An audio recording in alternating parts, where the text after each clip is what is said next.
The Emerson Mnangagwa-led administration is escalating its crackdown on social media, targeting individuals and groups that use digital platforms to challenge government narratives and expose corruption.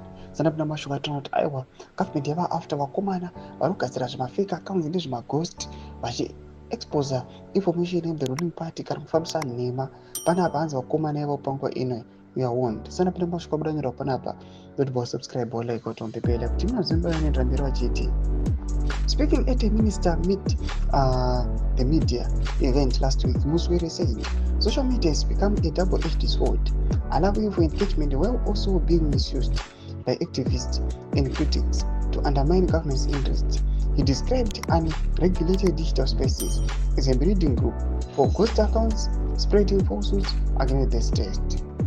Mnangagwa see intolerance to dissent. Since coming to power in 2017, following a military coup against Rajim Mugabe, Mnangagwa has portrayed himself as a reformist. However, his administration is marked by increasing authoritarian crackdowns on opposition voices and suppression of independent media.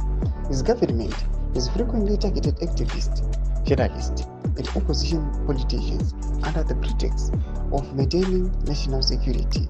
Laws such as the Cyber and Data Protection Act have already been used to silence critics, with individuals arrested and charged for social media posts deemed critical of the state. Ndio mashoko abuda panapa chunukwa kunzi aiwa panguva inoi the Mnangagwa administration aiwa yakunyatsokuendera mberi manje ichida kubata vakomana vese vanoshandisa social media as a tool to destabilize the country.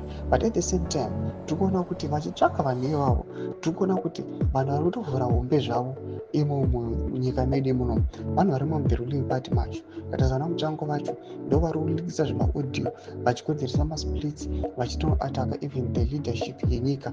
Panguva ino zvinotsoratidza kuti aiwa vakomana vari kutokonzeresa chaos ndo varimo muthe regime. Tudze mafungiro enyu mutudi pamusoro pechitiko chipinda comment section medu.